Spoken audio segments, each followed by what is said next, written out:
চলে আসলাম আমরা চেহারার মধ্যে সর্বোচ্চ সর্বশ্রেষ্ঠ একটা মাথা না তিনি আমাদের পূর্ব তাদের থেকে আমরা শিক্ষা অর্জন করতে পারি যিনি আপসহীন ছিলেন। আমরা সত্যের পক্ষে থাকব, মানুষকে ধ্বংসের দিকে ঠেলে দেয়। নির্দিষ্ট সময় তার এহলোক ত্যাগ করে পরলোক গমন করতে হয়। সেজদা করেছি আর সেজদার মাধ্যমে আমরা আল্লাহ তাআলার কাছে মাথা নত করে এসেছি, আল্লাহ তাআলার কাছে ছোট বলে স্বীকৃতি দিয়েছি। পারস্য সম্রাট তারা এই জগতে থাকতে পারেনি। আমেরিকা চীন আমাদের জন্য কোরআন হাদিস থেকে 3 দিন দিচ্ছে।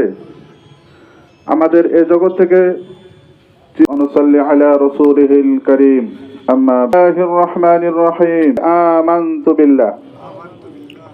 আমরা এই কথার উপর ঈমান এনেছি। আমাদেরকে সতর্ক হওয়া উচিত। বড় বড় নিজেদেরকেও এই জগতে রাখা হবে না।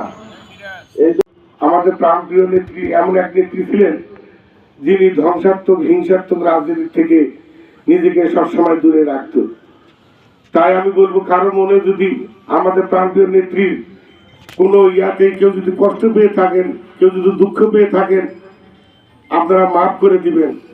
আমাদের মাতা যেন, আমাদের নেত্রী যেন জান্নাতবাসী হয়, আপনারা সকলেই দোয়া করবেন এবং আপনাদের এই সকলের সুস্বাস্থ্য কামনা করে আমি শেষ করছি।